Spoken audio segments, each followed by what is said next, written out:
Ինչպես մարդը հայտնվեց թվային միջավայրում, ինչ ասել է թվային քաղաքացիություն, ինչ է նշանակում թվային գրագիտությունը, ինչ սպառնալիք ու հնարավորություն բերեց արհեստական բանականությունը։ Բարև ձեզ, եթերում հեռանկար բանավեճն է ամենաակտուալ հարցերի համապարփակ քննարկմամբ։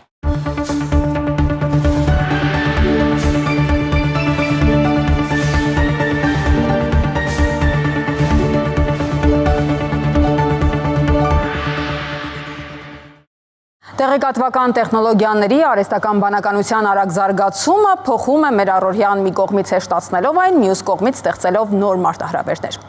Այսօր ավելի շատ մարդ է անցկացնում օնլայն տիրույթում, դառնալով ցանցի տեղեկատվության ու ծառայությունների ակտիվ սպառող։ Բոլորովին նոր իրավիճակ ստեղծվեց արհեստական բանականության կողմից, եւ հենց այդ իրողությունները հաշվի առնելով էր, որ 2 տարի առաջ Եվրոպայի խորհուրդը 2025 թվականը հռչակեց թվանշային քաղաքացիության տարի։ Ինչ էր սա նշանակում, ինչ ազդեցություն ունի թվային միջավայրը։ Այս եւ այլ հարցեր կքննարկենք Նոր տեղեկատվական տեխնոլոգիաների կենտրոնի գործադիր տնօրեն Անահիտ Պարզյանի եւ տեղեկատվական անվտանգության հարցերով փորձագետ Սամվել Մարտիրոսյանի հետ շնորհակալություն մեր հրավերը ընդունելու համար, բայց մինչ քննարկմանը անցնելը դիտենք մի տեսանյութ։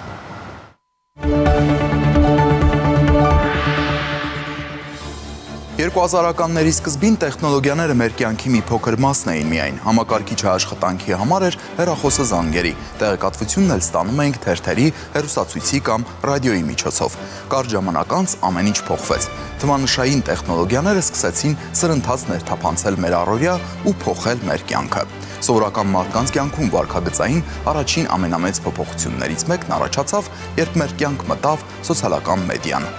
Սոցիալական մեդիան թվային միջավայր է, որտեղ օգտատերերը ստեղծում, տարածում եւ փոխանակում են տեղեկատվություն, մտքեր եւ բովանդակություն, ինտերակտիվ եւ հանրային ձևով։ Սկզբում սոցիալական մեդիան պարզ շփման հարթակ էր, ընկերների հետ կապ պահպանելու, լուսանկարներով կամ գրառումներով կիսվելու համար, բայց շատ չանցած թվանշային տեխնոլոգիաներն այնքան զարգացան, որ դարձան մեր կյանքի անբաժանելի մասը, նաեւ այլ առումով։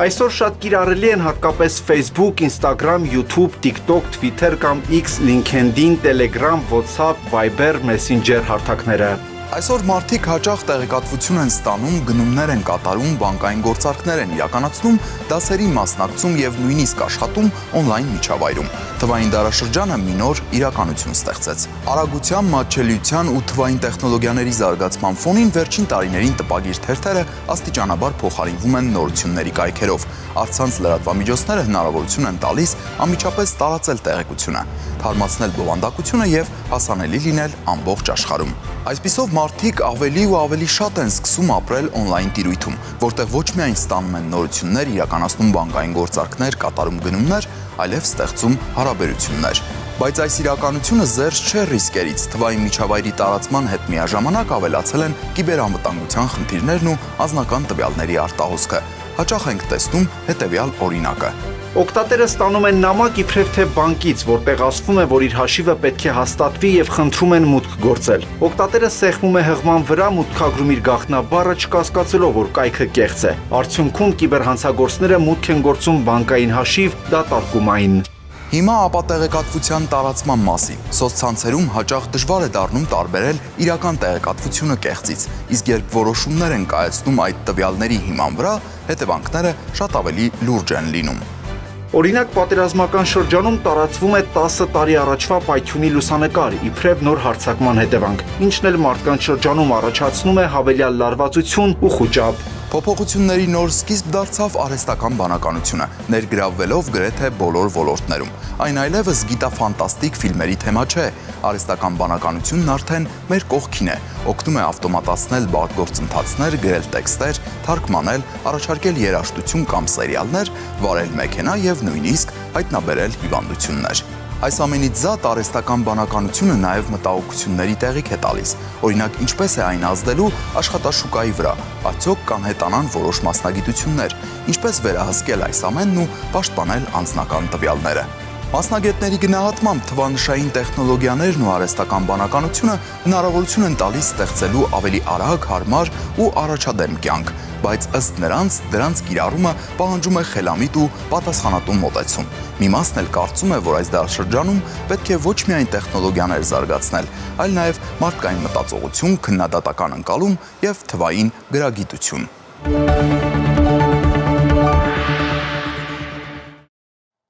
Նախ սկսենք առաջին ուղիղ հարցից։ Ի վերջո թվային միջավայրը լավ է թե վատ։ Սա իրականություն է, բայց լավ է թե վատ։ Ձեզնից սկսենք Տիկին Վարդան։ Միանշանակ լավ է, որովհետև սա մեծ հնարավորությունների դարաշրջան է։ Այնինչ ժամանակին անհասանելի էր նույն կրթության ոլորտը, նույն ճանաչելու ոլորտը, բժշկությունը, մշակույթը, յուրաքանչյուր բան այժմ հասանելի է քո հեռախոսում։ Եվ դա կարծում եմ մեծ հնարավորությունների դարաշրջան է։ Երբևէ այսքան ինֆորմացիա մարդը չի ստացել, այսքան նյութ չի կարողացել կարդալ եւ չի ծանոթացել աշխարհի նորարարություններին։ Միանշանակ լավ հնարավորություն է։ Պարոն Մարտիրոսյան, դուք ինչպես եք նայում։ Ինձ թվում է ամենաառաջինը պետք է ընդունենք, որ սա անխուսափելի է, որովհետև անդադ քննարկումները նենց բանի գնում են, որ դե տենց կարող վատնա ջնջենք, անջատենք, բայց տենց չի։ Օրինակ մենք հիմա չենք քննարկում, չէ՞, օրինակ մեքենաները, ավտոբուսները լավ են, թե չէ։ Մենք քննարկում ենք, թե ինչու է այսպես խայտառակ վիճակ, ինչու են անընդհատ ճանապարհային պատահարները լինում։ Նույնն էլ այստեղ, այսինքն խոսակցությունը պետք է տանել այն ոլորտ, որ մենք ունենք թվայինացումը, դա գնալով խորանալու է, ուղղակի պետք է հասկանանք ոնց անենք, որ այդ վթարները քիչ լինեն, մենակ օգտակար մասը։ Հիմա ոնց անենք։ Այն որ ասեն, ոնց որ ասեն Լենինը, կրթել, կրթվել եւ էլի կրթվել ու կրթել։ Այսինքն եթե անկիրթ հասարակություն ունես ու խոսքը երկու տիպի անկրթության մասին, այսինքն առաջինը բազային կրթության պակասն է ու այստեղ մենք պետք է վերջապես առերեսվենք իրականության հետ, մեր մոտ շատ խայտառակ վիճակում է գտնվում ընդհանուր կրթություն եւ կրթվածություն։ Այսինքն մենք ունենք օրինակ տարաճանաչության խնդիր, ինչ որ մարդիկ տոկոսը չգիտեն ինչա, չեն կարողանում հաշվել եւ այլն, այդ մարդկանց վերել մտցրել ենք թվային տիրույթ, ու այդտեղ երկրորդ խնդիրն է այդ թվային կրթվածությունն է, որը բնականաբար ավելի ցածր է տոկոսը, քան հասարակ կրթվածությունը, որովհետեւ սկզբից մարդ բազային է անցնում, հետո գալիս է սրան։ Եթե հասարակությունը լինի անկիրթ, ոչ մի բան չի օգնի։ Բայց դե իհարկե եթե սա կողմ դնենք, ապա իրավական հարցեր կան, տեխնիկական հազարումի խնդիր կա ու ընդհանուր այնա որ պետք է մոտեցումը լինի գլոբալ, այսինքն պետք է ռազմավարական մոտեցում լինի, այսինքն նստենք խոսենք մի հատ սխտոր քսի համակարգչին կանցնի կամ այս արաբան, դա չի աշխատում։ Այստեղ որտեղ եք համաձայն, որտեղ համաձայն չեք։ Երբ խոսում ենք կրթության մասին, պիտի հասկանանք իսկ ով է կրթելու։ Այսինքն մենք ունենք մի քանի շերտ խնդրի։ Մի դեպքում մենք ունենք ինստիտուցիոնալ կառույցներ, որոնք տալիս էին այդ կրթությունը, այսինքն մարդը գնում էր սկզբից մանկապարտեզ, հետո դպրոց, հետո բարձրագույն կրթություն եւ արդեն ինքը համարվում էր կրթված։ Այժմ այդ բոլոր ոլորտներում, այդ բոլոր շերտերում կրթող հանրույթը, այսինքն նույն ուսուցիչները եւս կրթվելու անհրաժեշտություն ունեն։ Այսինքն մենք բոլորս միասին հայտնվում ենք մի միջավայրում, որտեղ յուրաքանչյուրը ամեն օր կրթվելու անհրաժեշտություն ունի։ Իսկ հիմա փորձենք հասկանալ, իսկ ինչ ենք սովորում եւ ինչ ենք այստեղ ինչ շերտեր ենք առանձնացնում։ Առաջինը դա թվային գրագիտությունն է։ Այո, իմանալ որոշակի հմտություններ եւ կարողություններ ունենալ կիրառել ժամանակակից տեխնոլոգիաները։ Դա թվային գրագիտության հատվածն է։ Երկրորդ հատվածը դա պաշտպանված լինելու գաղափարն է։ Երբ որ մենք երեխաներին սովորեցնում ենք մկրատով կտրել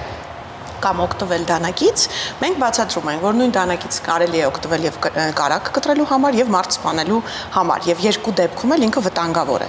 Նույնը կիբեր դիրույթն է։ Մի դեպքում ինքը կարող է լինել շատ օգտակար, մյուս դեպքում շատ վտանգավոր, այդ թվով ֆինանսական, հոգեբանական, ընդհանուր մինչեւ մարդուն հասցնի ինքնասպանության։ Երրորդ շերտը պիտի հասկանանք իսկ նորարարությունից եւ այդ հմտություններից բացի ինչ առավելություն ունի այս նոր շերտը։ Ես քիչ առաջ նշեցի գիտության կարևորության մասին։ Մենք խոսում ենք բացառիկ հնարավորության մասին, այսինքն կան խնդիրներ, որոնք դարեր շարունակ չեն լուծվել եւ հիմա այդ հարցադրումները տալիս են համակարգերին եւ րոպեների ընթացքում այդ խնդրի պատասխանները ստանում են։ Արդյոք մենք պատրաստ ենք ընկալել այդ նոր ստեղծված գիտելիքը որպես արժեք եւ հետագայում նոր խնդիր ձևակերպել համակարգչի համար։ Հիմա արհեստական բանականության հետ շատերն են շփվում, բայց երբ թե խոսեք, կնկատեք, որ հիմնականում շատ պրիմիտիվ շերտի վրա է այդ կիրառելիությունը, այսինքն ընդամենը հարց, զրույց եւ այլն։ Երբ մենք կարողանանք ճիշտ խնդիրներ ձևակերպել եւ կարողանանք այնքան խելացի լինել, այնքան կիրթ լինել, այնքան ճիշտ ձևակերպել այն միտքը, որը մեզ անհրաժեշտ է այդ կարողությունից օգտվելու համար, նոր մենք կհասկանանք, թե իսկապես ինչպիսի կարողություններ է տալիս այս նորարարությունը։ Արհեստական բանականությանը դեռ կանդրադառնանք, հիմա պարոն Մարտիրոսյանը նշում է, որ հակրթության մակարդակը շատ ցածր է եւ այս պայմաններում հիմա ձեր ասածը բավական մեծ մակարդակ է պահանջում, որպեսզի ասեն ինչպես պիտի անել։ Շատ վտանգավոր շղթայի մեջ ենք ընկնում։ Կան ժամանակին կային տարբեր գաղութացված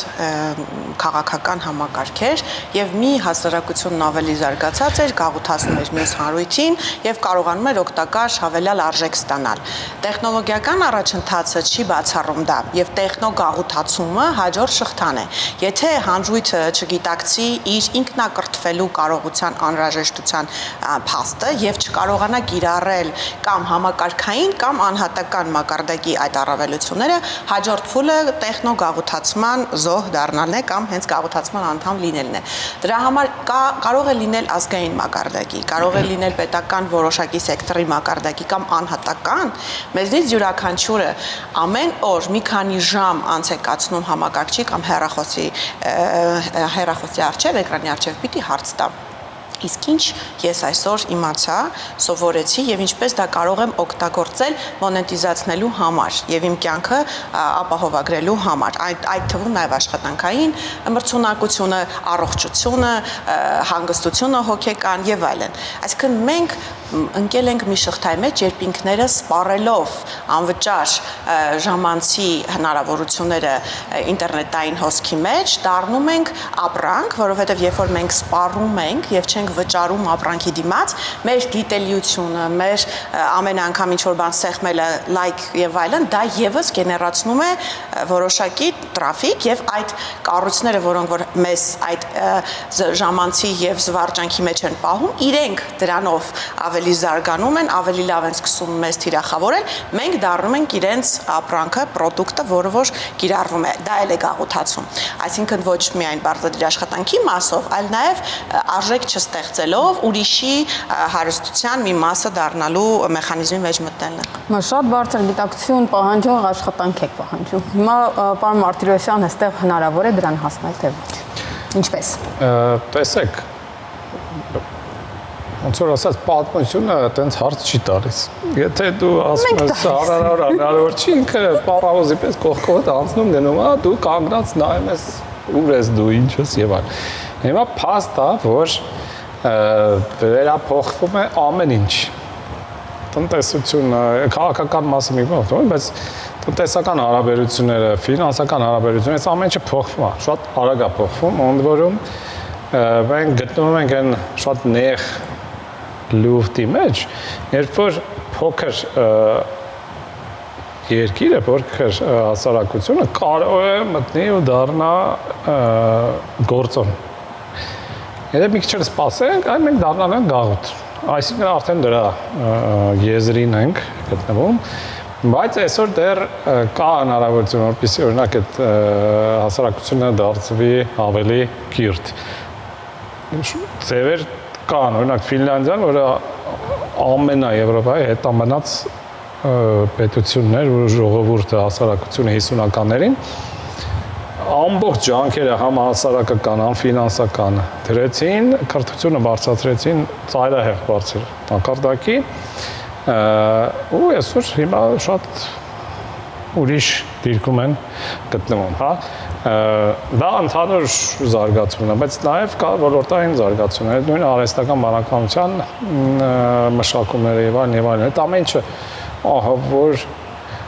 էներգատարա, ծախսատարա եւ այլն, եթե նստես ասես, որ մենք փող չունենք այդքան հանրը, տենց էլ կլինի, հա։ Բայց դու կարող ես ապագայի մեջ ներդրում անող երկիր լինել ու հասարակություն։ Եթե դա չարվի, ասում եմ, ժամանակը շատ սուղ է, արդեն ինչ որ բաներում կորցրած է, բայց դեռ տեղ կա գնացքի մեջ վազելով ցածկել։ Հիմա մասնավորապես ինչ ոլորտներին պետք է անդրադառնալ եւ դրա պատասխանատվությունը ով պետք է կրի։ Դուք ասացիք գլոբալ, դուք ասացիք ազգային մակարդակում կարող է արվել։ Ի վերջո փոքր ամենափոքր բջիջը, հա, որտեղից պետք է սկսել, ինչպես պիտի անել եւ ով պետք է անի։ Ոլորտները շատ են, միևնույն ժամանակ սահմանափակ ռեսուրսներ պետք է ճիշտ աշխել։ Ընդհանրապես փոքր պետությունների տեսությունն ասում է կողմնորոշվիր աշխարհում դու ինչ ես ուզում որպես ապրանք տալ եւ կենտրոնացիր միայն դրա վրա։ Մենք չենք կարող մեզ թույլ տալ ամբողջ շուկան դիտարկել։ Այո, մասնավոր սեկտորը կարող է ինքնուրույն զարգանալ եւ մենք ունենանք հաջողության տարբեր օրինակներ եւ ունենք։ Միևնույն ժամանակ վերջին երևի թե 3-5 տարվա ընթացքում մենք շատ ենք հանդիպել տարբեր երկրներում կոնկրետ մեր ոլորտին առնչվող հարցերով եւ հասկացել ենք մի բան, որ տվյալներն առհասարակ որպես նոր արժեք, որպես նոր ակտիվ, տվյալների ամբողջությունը շատ կարեւոր է արհեստական բանականության զարգացման համար։ Իսկ դա կարելի ասել միակ այն հիմնական վառելիքն է, որ անհրաժեշտ է արհեստական բանականության աշխատեցնելու համար։ Փոքր բնակչություն ունեցող պետությունները արդեն իսկ կարծես թե մրցակցային առավելություն չունեն այդ հարցով, սակայն վերջին շրջանում քննարկումները ցույց են տալիս, որ չնայած որ նրանք իրենց շարժունակությամբ եւ իրենց վարքագծային դրսեւորումներով քիչ են, բայց կարող են յուրահատուկ տարբեր տեսակի ձևաչափեր ստեղծել, որոնք հավելել արժեք կարող են ստեղծել ընդհանուր գլոբալ տվյալների ամբողջության մասով։ Վերջին շրջանում մենք բավականին շատ պետական հարթակներ ստեղծեցինք, որոնք որ նոր տեխնոլոգիաների կենտրոնում մշակեցինք, դրանք ունեն յուրահատուկ արտակարգ իրավիճակների արձագանքման մոդելներ, ունեն անձի ֆունկցիոնալության գնահատման մոդելներ, ունեն մոնիտորինգի բաղադրիչներ, որոնք պետական թվային համակարգերի մեջ յուրահատուկ էին։ Եվ երբ որ մենք խոսում ենք մեր գործընկերների, որոնք արդեն ունեն մեծ ներդրումներ արհեստական բանականության մեջ, իրենք այդ հատվածը դիտարկում են որպես իրենց համար հետաքրքիր ներառելու համար։ Ավելին 2022 թվականին Caucasus Watch-ը գրեց, որ Հայաստանը, այսինքն նոր տեխնոլոգիաների կենտրոնը աշխատանքի եւ սոցիալական հարցերի նախարարության հետ համատեղ ստեղծեց աշխարհում առաջին անգամ արհեստական բանականության կիրառման մոդել, որը կիրառվեց սոցիալական պաշտպանության ոլորտում։ Եվ մենք մեծ հետազոտություն իրականացրեցինք, դա որպես այդպեսին չէր իրականացվել։ Դա չի նշանակում, որ մենք այդպիսով ավարտեցինք եւ փաթեթավորեցինք դա։ Անընդհատ ներդրումներ են պետք, անընդհատ ուղղություններ են պետք, աշխատանք է պետք տանել, բայց կան այդպիսի ոլորտներ եւ օգտվելով այդ հնարավորություններից, նաեւ հետաքրքրություններից շուկայում պետք է դինամիկ հնարավոր լինի արձագանքել եւ ռեսուրսները կենտրոնացնել այդ ուղղությամբ։ Միայն այդպես նույնիսկ փոքր հատված, փոքր բան, բայց եթե դա լինի աշխարհի համար կարեւոր, որակյալ մրցունակ, ապա մենք կկարողանանք դիրքավորվել դա։ Կոնկրետ այս փուլում նոր տեխնոլոգիաների կենտրոնը փորձում է social GovTech hashtag-ով տեղավորվել աշխարհում որպես նոր արտադրանք ներկայացնող, մասնավորապես դիտարկելով սոցիալական պաշտպանության ոլորտի թվային փոխակերպման մոդելները, որոնք վերափոխում են քաղաքացի պետություն փոխհարաբերությունը, ինչպես նաև վերափոխում են սոցիալական պաշտպանության ոլորտի աշխատանքը որպես այդպիսին, ամբողջապես դա տեղափոխելով թվային մտածելակերպի եւ վարքագծային փոփոխության տրամաբանության մեջ։ Պարոն Մարտիրոսյան, իրականում մարդիկ, ովքեր ամեն օր on-line տիրույթում են, ինչ են մեծամասամբ փնտրում։ Արդյոք փնտրում են այսպիսի ծառայություններ, որի մասին Տիկին Բարզյանն է ասում։ Փնտրում։ Տեղ կնջի, բայց հիմնականում պորնոգրաֆիա են փնտրում։ Եղանակը ինչ որ մարդիկ փնտրում են բաղադրատոմսեր ու սերիալներ։ Էտա ու դա նույնիսկ չի որ մենակ մեր մոտ է տենց ամբողջ աշխարհում էլ հենց է ինչ որ փոքրիկ հատված ինչ որ ավելի նեղ բաներ ա որոնում բայց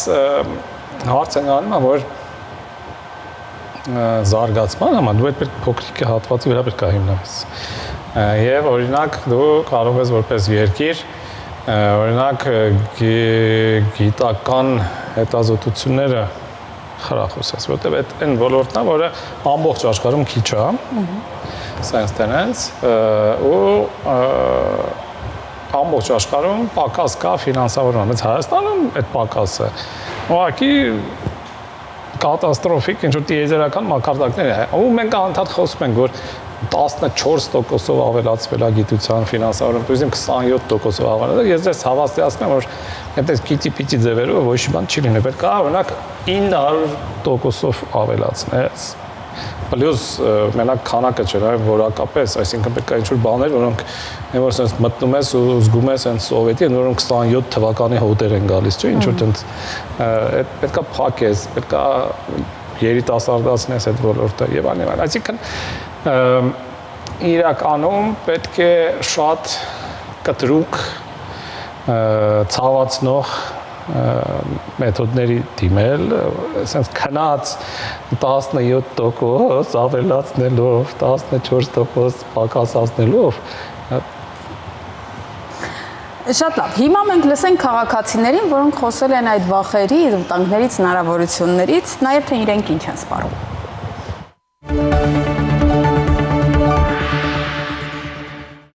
Օրվա մեծ մասը խոսքի on-line եմ, ինչ ասեմ, Telegram-ում եմ։ Ես չեմ օգտվում ոչ Telegram-ից, ոչ Instagram-ից։ Viber, WhatsApp, Facebook, Instagram, խոբը։ Facebook, Instagram, YouTube։ Աշխատանքից պատճառով չեմ հասցնում շատ on-line տիրույթում լինել։ Բնական շփումը շատ ավելի ցանկալի է, քան հեռախոսների դիմաց վիրտուալ։ Ինչ-որ չափով սպառնալիք է ավելի շատ, քան հնարավորություն։ Եթե խելամիտ օգտագործենք այդ տիրույթները, ինչ չէ նաև կյանքի որակի հեշտացում։ Կեղծ ինֆորմացիան էլ է շատ։ Ինձ թվում է խելացի մարդը կզգա կեղծ տեղեկատվությունը որն է, ճիշտ է որը։ Խնդիրները պետք է փնտրել ոչ թե համացանցի տիրույթում, այլ այդ համացանցը գրագետ օգտագործելու կամ հակառակը վատ օգտագործելու հարցում։ Նորությունը դա նաև զարգացում է։ Օգտագործման ընթացքում արդեն հասկանում ես, որ կայքն է ճիշտ գրում, որ կայքն է սխալ գրում։ Եթե պաշտոնական է, ապա կարդում եմ, իսկ եթե տեսնում եմ, որ ինձ անծանոթ լրատվական է, հաստատ չեմ նայում, անցնում եմ առաջ։ Նայած ինչ ես կարդում, ինչի մասին ես հետաքրքրվում, ինչով ես հետաքրքրվում։ Եվ սպառնալիք է, եւ տեղեկատվություն, ինչու՞ չէ։ Հնարավորություն ամեն ինչի։ Չի ասի հնարավորություն, դա ավելի շուտ սպառնալիք է, որտեղ սրանց ֆեյքերն ավելի շատ են, քան այն նորմալ մեր հեռուստականալները։ Այժմ էական է կրթել մեդիա գրագիտության մեջ հմտացնել մեր ավագ սերնդին, որի համար լրիվ նորույթ է մեդիան։ Մինչդեռ հենց ժամանակակից աշխարհում ծնված երեխան երբեմն շատ նույնիսկ ինչ-որ զարմանալի ենթագիտակցությամբ կարողանում է հասկանալ, որտեղ է ֆեյքը, որտեղ է իրականությունը։ Կեղծը շիտակից ամեն մարդ երևի իր ինտուիցիայով է տարբերում։ Եթե հեռախոսին SMS-ա գալի, դա իրավունք չունես ոչ մեկի փոխանցես, ըստ այդմ արդեն հասկանալի է լինում, էլի։ Այն ամեն ինչը ինչ որ կա, այդ մարդու ստեղծածն է ու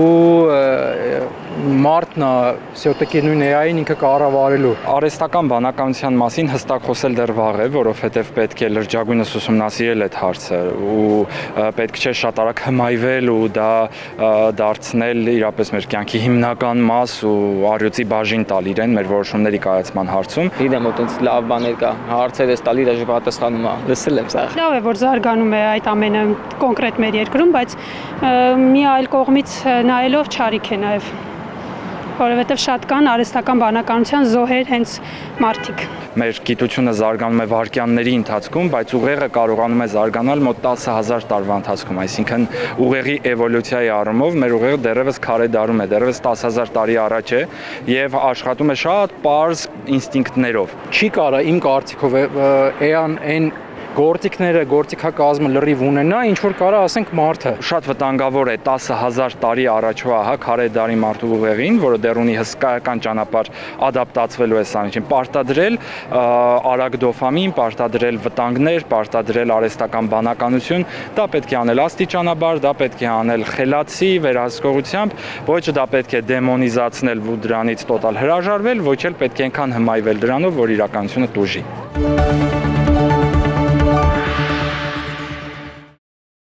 Մենք լսեցինք քաղաքացիների ամենատարբեր պատկերացումները, բայց ինչպես նշեցի հաղորդման սկզբում, դեռևս 2 տարի առաջ այս տարին հռչակվեց որպես թվային քաղաքացիության եվրոպական տարի։ Դա ինչ է նշանակում, արդյոք մարդկանց պատկերացումները դրա շրջանակում են։ Առհասարակ թվային գրագիտությունից խոսելիս կարծում եմ 2 կետ պետք է առանձնացնել։ Մեկը մթնոլորտը կամ թվային միջակայքը որպես գործիք, մեր առօրյա կյանքի գործողությունները տարբեր տեսակի կատարելու համար առևտուր, բանկային գործարքներ, պետության հետ շփվել, խոսել, զրուցել եւ այլն։ Եվ երկուսը արդեն ոնց որ զվարճանքի հատված կամ նյութերի կարդալու հատված։ Մեկը մեր ամենօրյա կյանքի գործիքն է, մյուսը մեր, այսպես ասած, զվարճանքին է։ Դրանք տարբեր բաներ են։ Եվ երբ որ մենք խոսում ենք թվային քաղաքացիության մասին, քաղաքացիները երկուսը կարծես թե միացնում են իրար։ Կա նաև եւս մեկ շերտ։ Երբ որ մենք կրթում ենք եւ ստանում ենք տվյալներ, գիտելիք, ինֆորմացիա, այս նոր գործիքներից մեր կյանքի որակը բարելավելու համար, դա էլ արդեն որպես հավելյալ արժեք։ Այս 3 հատը տարբեր են եւ ամեն մեկի համար մեզ պետք է կրթվել։ Հիմա երբ որ մենք խոսում ենք մեդիա, լսեցինք քաղաքացիները նշեցին մեդիա, այո, գրագիտության մասին, դա բովանդակային է։ Եվ ըստ էության, այո, մենք ստանում ենք դա գadgetներից, տարբեր տեսակի պլանշետներից, հեռախոսներից եւ այլն, բայց դա ավելի շատ բովանդակության բաղադրիչ է, քան թվային գրագիտության։ Ինչ որ չափով մաս է, բայց դա բովանդակության, անալիտիկ վերլուծական մտքի հատված է։ Իսկ գրագիտությունը դա այն է, երբ որ կան հրաշալի գործիքներ, այդ թվում նաև արհեստական բանականության վիդեոների գեներացում, նկարների գեներացում, ծրագրերի, հաշվարկների գործարքների իրականացման տարբեր տեսակի գործիքներ, որոնք քո բիզնեսը, քո կյանքը կկարողանան ավելի որակյալ եւ ավելի արագ աջակցեն եւ որակյալ դարձնեն։ Դրանք էլ տարբեր են։ Եվ կա պրիմիտիվ գրագիտություն։ Մենք խոսում ենք թվային փոխակերպումների մասին, արհեստական բանականության մասին, եւ մենք ունենք տարբեր սերնդի շերտեր, որոնք պրիմիտիվ հեռախոսից չեն կարողանում օգտվել, եւ դա էլ պիտի հաշվի առնենք։ Եվ այս ամեն տեսակի խնդիրները մեկ ընդհանուր անվանմամբ կարծում եմ անվանել այնքան էլ ճիշտ չի, եւ եթե յուրաքանչյուրին առանձին փաթեթավորենք, նոր խնդիրների լուծումները կկարողանանք բացատրի կերպով տրամադրել։ Պարոն Մարտիրոսյան, ձեր կարծիքը այս թեման։ Ընդհանրապես այս գաղափարը շատ բարձ բանից է բխել։ Այսինքն մարդկանց դարերով մեր մոտ այդքան էլ երկար չէ, բայց սովորեցրել են լինել քաղաքացի, հա, որը ենթադրում է, որ դու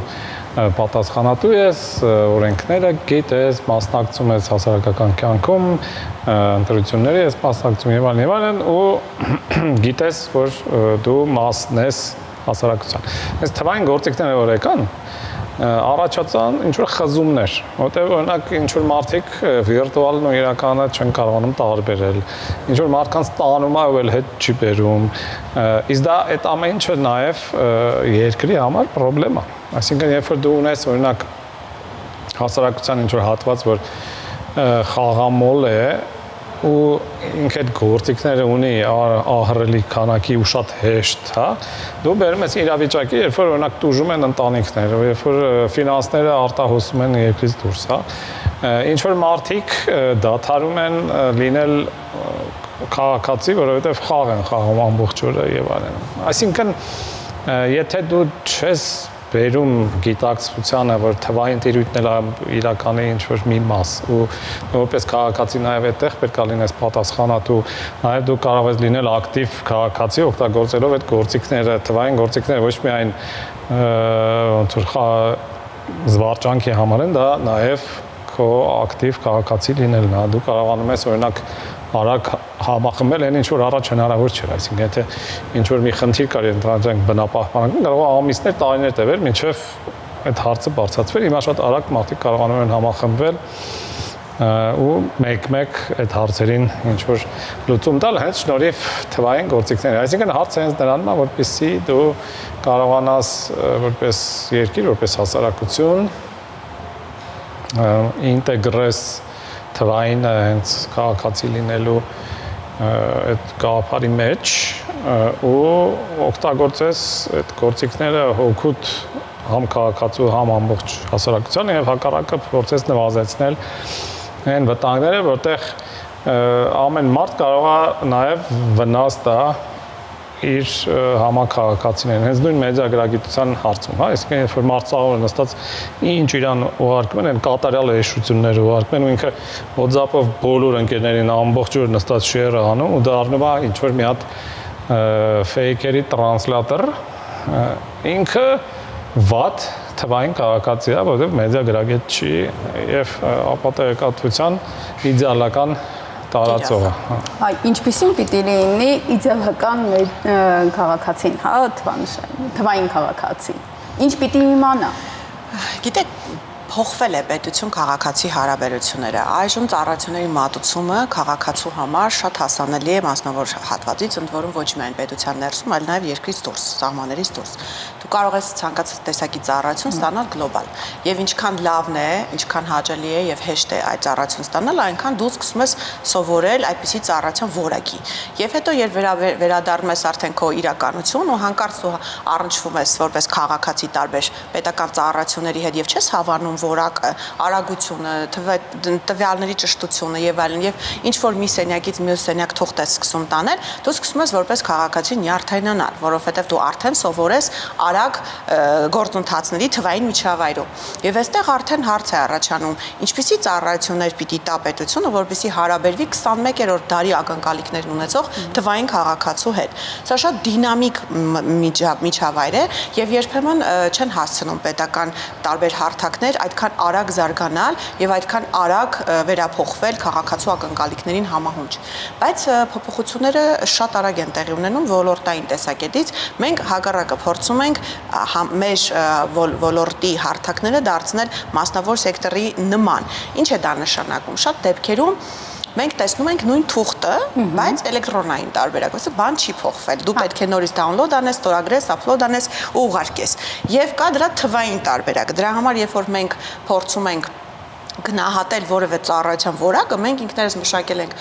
ինդեքս, թվայնացման ինդեքս եւ դա չափում ենք։ Հասկանում ենք, որ տվյալ ծառայությունը ոչ թե թվային է դարձել, այլ ընդհանրապես էլեկտրոնային է դարձել, կամ ամբողջ տվյալները չի թվային, պետք է գնալ, հավաքել եւ այլն։ Սա պետության կողմից։ Հիմա անցնենք քաղաքացու կողմից։ Քաղաքացին ինքը չգիտի ինքը ինչ տվյալներ ունի պետության մոտ։ Եվ դրա պատճառով քաղաքացու մոտ առաջանում են տարբեր հարցեր։ Օրինակ, ինչու մերժվեց այս կամ այն ծառայության համար, եթե ինքը վստահ է, որ այս տվյալներն այդպիսին են, բայց երբ որ ինքը ծանոթանում է իր տվյալների հետ, իր թվային հետքի հետ, ինքը հասկանում է, որ կան տարբեր կիսատ թողած գործեր, որ ինքը չի ավարտել, եւ փաստացի իր թվային պատկերը պետության մոտ այլ է, այդ պատճառով նա կարող է մերժվել տարբեր իր ակնկալած ծրագրերից։ Հիմա թվային քաղաքացի լինելը այս երկուստեք գործընթացի ամբողջացումն է։ Մի կողմից պետությունը դինամիկ ծառայություններ է տալիս, վերափոխելով քաղաքացի պետություն փոխհարաբերությունները,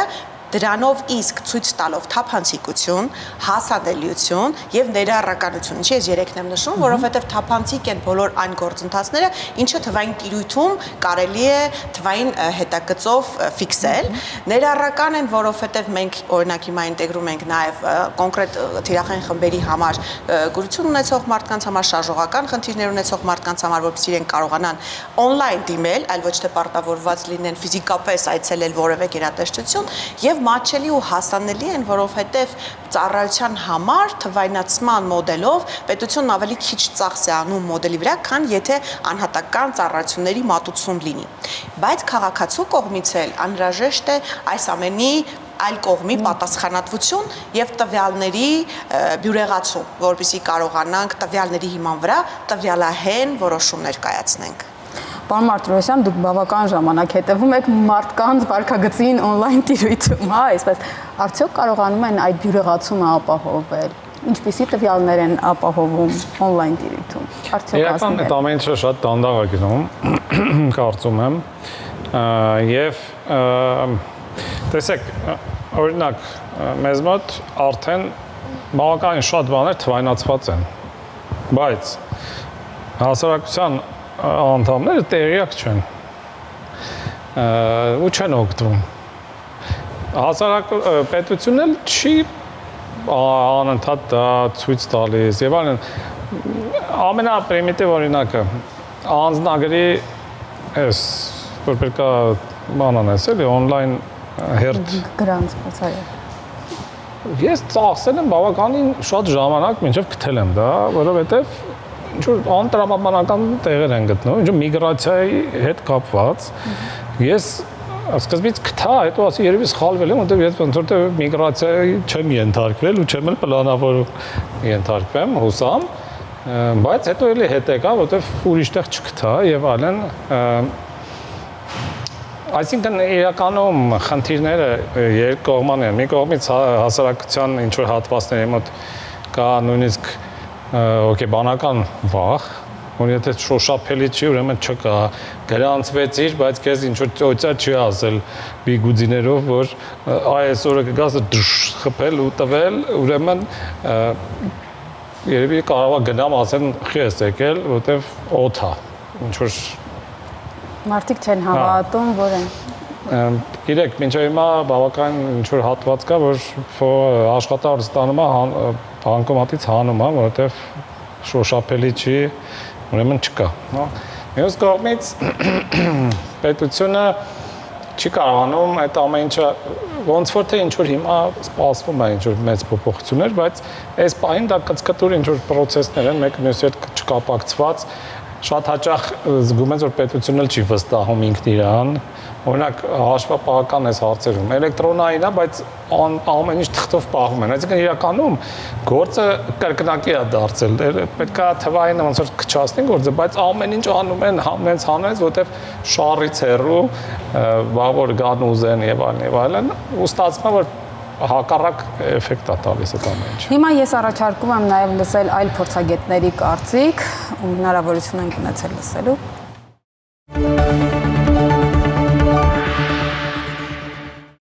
Ես կարծում եմ դպրոցում մենք հաճախ մոռանում ենք, որ կրթությունը պետք է լինի ոչ միայն դպրոցում, այլ նաև դրա սահմաններից դուրս։ Խոսքը միայն ծնողների մասին չէ, նույնիսկ ընտանիքի, ընկերների, այն մարդկանց, ում հետ երեխան շփվում է ինչ-որ պահի։ Այսպիսով, երբ խոսքը գնում է թվային քաղաքացիության մասին, եթե սկսում ենք այդ կրթությունը դպրոցում, կարող ենք բախվել արդեն ձևավորված սովորությունների հետ։ Այդ պատճառով էլ թվային կրթությունը վաղ տարիքից սկսելն է լավագույն մոտեցումը, քանի որ այդպես կարող ենք ազդել դեռ ձևավորվող սովորույթների վրա, եւ հենց դա է այն գաղափարը, որ կրթական գործընթացում պետք է ներառել բոլոր դերակատարներին, ոչ միայն ծնողներին, այլ նաեւ ընտանիքի մյուս անդամներին, ուսուցիչներին, այլ աշակերտներին եւս, որպեսզի բոլորը միասին աշխատեն ընդհանուր նպատակի ուղղությամբ, որպեսզի մարդը լավ թվային քաղաքացի լինի, նախ պետք է լինի լավ քաղաքացի, պետք է հետաքրքրություն ունենա պատրաստակամություն մասնակցելու հանրային բարօրությանն ու սոցիալական կառուցվածքին։ Թվային քաղաքացիության դեպքում պարզապես փոխվում է միջավայրը։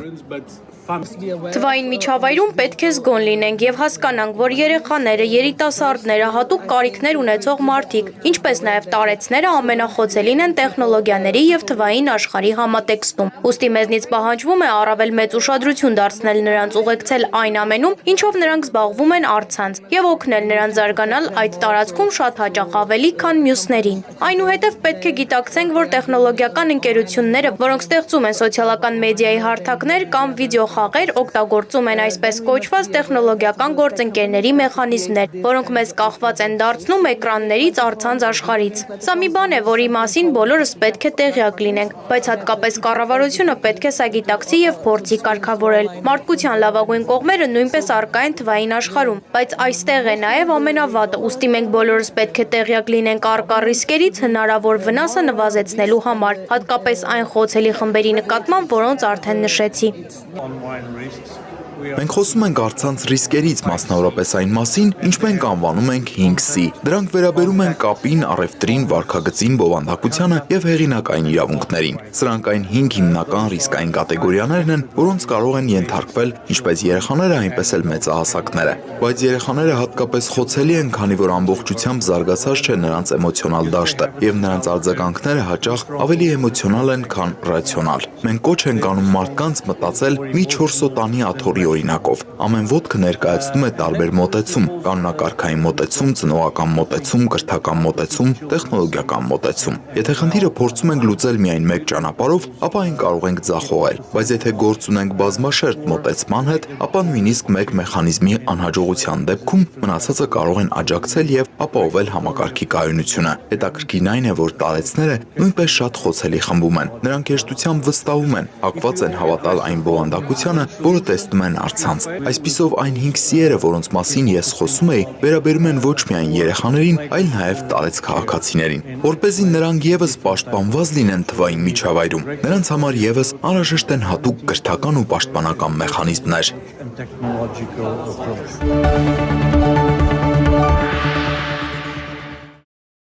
Հիմա ըստ էության նրանք խոսում էին նույն կրթությունից, որի մասին մենք ամենասկզբում խոսեցինք, բայց կրթությունը ասածը շատ լայն է, ինչպես պիտի սկսել, հա, որտեղ պիտի առաջին կրթական աստիճանը սկսել։ Առհասարակ մտածենք, ինչ է կրթությունը, ինչ են մարդիկ կրթվում։ Երկու կարևոր բաղադրիչ կա։ Մեկը դա ինքնապաշտպանական մեխանիզմն է, այսինքն մարդը սովորում է միջավայրում ապրել։ Նախկինում մարդիկ սովորում էին կրակից պաշտպանվել, հետո հասկանում են, որ սա թունավոր խոտ է չէին ուտում եւ այդ գիտելիքը կուտակվելով դառնում արդեն հասնում է մինչեւ մեր օրեր։ Հիմա այսօր մենք հայտնվել ենք մոտավորապես այդ նախնադարյան մարդու նման թվային միջավայրում եւ մենք շատ ու շատիր պիտի հասկանանք ինչն է վտանգավոր, ինչն է մեզ համար օգտակար եւ փորձենք համատեղ սովորել այդ միջավայրը։ Դա ուղղակի այնտեղ ինքնապաշտպանական ֆունկցիան իրականացնելու համար։ Երկրորդը, մենք պետք է մտածենք այս հնարավորությունից օգտվելով, ինչպիսի թվային հետք ենք մենք գեներացնում, ինչ ենք թողնում մեր հաջորդ սերունդներին, ինչ ենք անում հիմա, որն է մեր օգտակար արժեքը այս ոլորտում եւ պիտի կարողանանք կրթվել ու սովորել այնքանով, որպեսզի կարողանանք դա ստեղծել։ Հիմա մենք եթե դա բաշխենք տարիքային կամ ինստիտուցիոնալ հատվածների, պիտի սկսենք ամենափոքր, ամենասկզբնական շերտից, անգամ մանկապարտեզից, որովհետև սկսած այնտեղից մենք արդեն պիտի փորձենք մարդկանց մոտ ձևավորել, երեխաների մոտ ձևավորել ուշադիր լինելու, էկրանից օգտվելու, որովհետև նրանք արդեն եւս սովորում են, դա խաղեր են սովորում, տարբեր դասընթացներ են անում, հետո դպրոցում պիտի սովորեցնենք ոչ միայն ճանաչելը, այլ նաեւ կիրառելը եւ արժեք ստեղծելը, եւ ապա բարձրագույն կրթությունը պիտի ուղիղ կապված լինի այդ արժեքի հետ, որովհետև եթե մենք կրթությունը հանում ենք մեր ֆունկցիոնալ արժեք ստեղծելու բաղադրիչից, այն դառնում է անիմաստ։ Այսինքն այսօրվա կրթության մասին ես կարող եմ ամփոփ ասել, որ այն արդեն ավարտված է եւ նրան փրկել պետք չէ։ Ուղղակի պետք է թաղել, որտեղ դա երրորդ ինդուստրիալ հեղափոխության կրթության մոդելն էր։ Եվ ստեղծել 4-րդ ինդուստրիալ հեղափոխության կրթական մոդել, ամբողջությամբ նոր, որը կլինի լաբորատոր մեխանիզմով, այսինքն անընդհատ մշտապես կրթվելու, ինքնակրթվելու բաղադրիչով, ավարտում չի լինի եւ կստեղծի կտա այն բաղադրիչները, որոնք անհրաժեշտ են քաղաքացուն ինքնարեալիզացվելու, օգտակար արժեք ստեղծելու, տնտեսություն աշխատեցնելու համար։ Այդ ցկյանս կրթության մասին էիք դուք խոսում, դա ում պետք է վերաբերի, միայն երեխաներին, ինչպես մեծահասակներին պետք է կրթել։ Ես ճիշտ ասած բացարձակ ուրիշ պատկերացումներ ունեմ եւ համարում եմ, որ թվայինով չպետք է խեղդենք երեխեքին եւ իմ կարծիքով ընդհանրապես թվային կրթությունը պետք է 5-րդ, 6-րդ դասարաններից մտնի, երբ որ երեխան իսկապես գործնական կարող է օգտագործել այդ սարքերը։ Մինչև այդ փաստացի ինքը մենակ կարողանում է խաղալ, որտեղ ոչ հետազոտական գործունեություն կարող է անի, որտեղ դեռ չի էլ աճել դրան։ Ոչ կարողանում է լավ տարանջատել չարն ու բարին եւ իմ կարծիքով առավել շուտ թվայնացումը ուղղակի ավելորդ կախվածության հիմք է ստեղծում երեխեքի մոտ, որովհետև դու իրան տալիս ես գործիք, որով ինքը մենակ կարողանում է ինչ-որ բզբզալ, աշխատել չի կարողանում ու հիմք ես դնում, որպեսզի ինքը ուղղակի դառնա TikTok նայող ապագայում։ Ու այստեղ կարող է շատ երկար խոսալ, իրականում իմ փորձից հենց մանկավարժական շատ բաներ կարող եմ ասել ու հաստատ կարող եմ ասել, որ այն երեխան, որը շատ փոքրուց շատ է սարքերով զբաղվում, ես հեռվից 100 մետրից կարող եմ ճանաչել այդ երեխեքին, հենց որ բայց այն, որ հետագայում արդեն այդ տարիքից, որը ես ասում եմ, նորմալ չեն ստանում թվային կրթությունը, դա էլ է փաստ։ Այսինքն ակնհայտ է, որ իսկապես կրթական համակարգը բացարձակ պատրաստ չի ներկա իրավիճակի։ Ես նույնիսկ ասեի, ոչ թե երկրորդ ինդուստրիալ հեղափոխության ժամանակվա կրթությունն է, ու դասատուները ավելի անկիրթ են շատ հաճախ կան երեխեքը, ծնողներն էլ հետը, ու ստացվում է, որ անկիրթը փորձում է սովորեցնել ավելի լավ գլուխ հանողին ու ընդհանուր կրթության հանդեպ հարգանքն է շատ հաճախ կոտրվում այդտեղ երեխեքի մոտ, այնց որ իրականում իսկապես այնտեղ թաղման process-ները հարկավոր են, ինչ որ բաներ կան, որ արդեն փրկել չի լինի։ Հիմա թաղումը արդյոք միակ լուծումն է, լուծումները որոնք պիտի լինեն։ Երբ որ մենք խոսում ենք թվային գրագիտության մասին, մենք համակարգիչ հեռախոս ենք պատկերացնում։ Ես մի փոքր ավելի կուզեի մենք մտածենք նաև ռոբոտների մասին։ Հյումանոիդները, այսինքն մարդանման ռոբոտները գալու են դառնալու մեր կյանքի մասնիկը եւ լինելու են մեր դպրոցներում։ Նախազգուշացնելու են մուտքի մոտ, ասելու են ձեր ջրի բաղադրությունը քիչ է, խնդրում եմ ջուր խմեք։ Այդ ամեն ինչը մեր կյանքն է լինելու եւ որոշ երկրներում արդեն կա։ Եվ այդ դրա կրթությունն էլ պետք է ստանանք, այսինքն մենք պետք է կարողանանք ոչ միայն համակարգիչը հեռախոսը դիտարկել որպես ժամանց կամ կրթություն, այլ նաև ապրել այդ միջավայրում, որտեղ որ մենք պատրաստ ենք, որ դպրոցում կլինեն ռոբոտներ, խոսող գրատախտակներ, առաստաղներ, որտեղ մենք կարող ենք ասել, կարող ես մեզ տիեզերքը ցույց տալ եւ տիեզերքը ամբողջությամբ հայտնվի պատկերի պես եւ մենք ոչ թե պատկերացնենք կամ նկարենք տափակ թղթերի վրա, ոնց որ ասենք օրինակ մենք ենք մեր ժամանակ արել, այլ այդ ամեն ինչը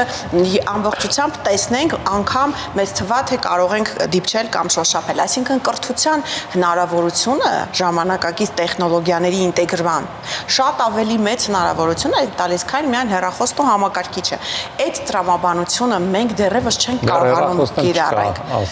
Համակարգչի վրա է լրված։ Այո, հələ այդ փուլում ենք, բայց այդ ես երբ որ խոսում եմ թվային գրագիտության եւ էվոլյուցիայի մասին, մենք իսկապես պիտի կարողանանք ռեալ հասկանանք ինչ հնարավորություններ կան եւ չսահմանափակվենք, բայց այսօր երեխաների համակարգիչների եւ հեռախոսների կախվածությունն է միայն թվային գրագիտության, այսպես ասած, շերտը, որը ուսումնասիրում է եւ դրանում են կախում, եւ ես ամբողջապես համաձայն եմ, որ հեռախոսներ եւ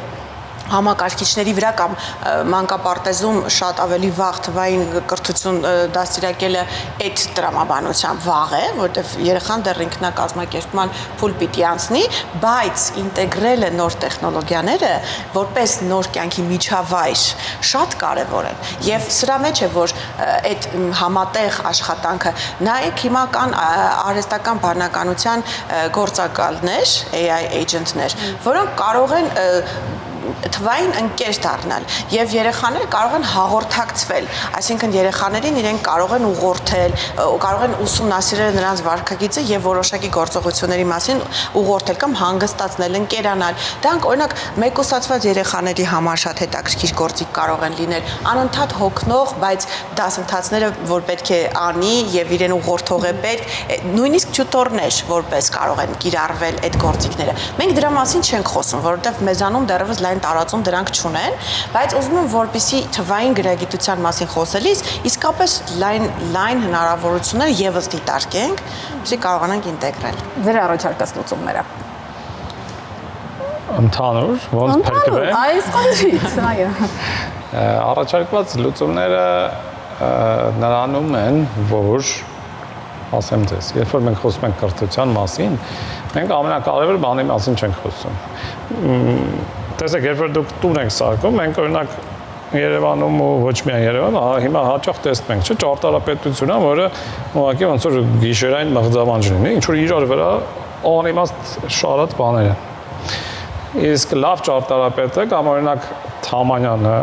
այնքան լավն է եղել, որ նենց է սարքել Երևանը, որ հիմա ինչքան փորձում են փչացնել, մեկը չի ստացվում, հա, որտեղ ինքը ընդհանուր պատկերից է եկել։ Հիմա նույն կրթությունն է։ Կրթությունը պետք է ամենավերևից գա, ամենավերևը այնա, որ մենք ինչ տիպի մարդ ենք ուզում վերջում որ դուրս գա դերից։ Ոչ թե որ եկեք հələ մի հատ էսել ավելացնենք, թող շախմատ ու տեկվանդո պարապի, երկուսն էլ զուգահեռ, որ կարելի շախմատը քացով տա դիմացինի չանեն ջարդի եւ այլ։ Այս ամեն ինչը այն առաջ քաշած բալկոնների պես հասկանում եք, ընդհանուր մոտեցում, պատկերացում չկա։ Մենք ինչ ընդհանրապես ինչ քաղաքացի ենք ուզում դաստիարակենք, ինչ թվային քաղաքացի ենք ուզում դարձնել եւ ընդհանրապես ինչ ենք ուզում, որ այս մարդը դպրոցից դուրս գալուց կարողանա անել։ Օրինակ, այսօր ակնհայտ է, որ այս կրթական ձևը, որ պետք է անգիր սովորես, տաբուրետկի վրա կանգնես ու արտասանես, ոչ միայն չի աշխատում, ինքը հակառակ է աշխատում, որովհետև այսօր մենք մտնում ենք հիմա հենց հիմա արդեն մտել ենք մի ժամանակաշրջան, երբ որ աշխատաշուկան սկսելու այսինքն շատ արագ նվազել, մարդիկ գործ չեն գտնելու։ Գործ գտնելու են մենակ այն մարդիկ, որոնք շատ արագ ճկուն կարողանալու են նոր բաներ սովորել։ Իսկ այս մեր համակարգը կրթական հենց ան որ մարդը հետո այլևս ոչ մի բան չսովորի, որ ասենք քարի պես գիտելիքները ասենք մեջը ասենք խցկվի։ Այսինքն ամբողջ տրամաբանությունը կրթության պետք է փոխվի։ Դու պետք է սովորացնես, որ մարդ կարողանա անընդհատ սովորի, ճկուն լինի։ Իսկ թե ինքը ինչ որ բաներ կոնկրետ հիմա օրինակներ չբերեմ, որ տարբեր առարկաների դասատուներ չուշաթափվեն այն կողմում, բայց այն անիմաստ գիտելիքներ, որ կարելի է Google-ով գտնել, որտեղ իրանք իրար հետ չկապակցված ինչ որ թվեր են եւ այլն, դրանք Մեկ նախադասությամբ ինչ հիշի հեռուստադիտողը ձեր խոսքերից։ Ինչ։ Մեկ նախադասությամբ ինչ հիշի հեռուստադիտողը ձեր խոսքերից։ Կդորիմա մարդ եղեք ու սովորեք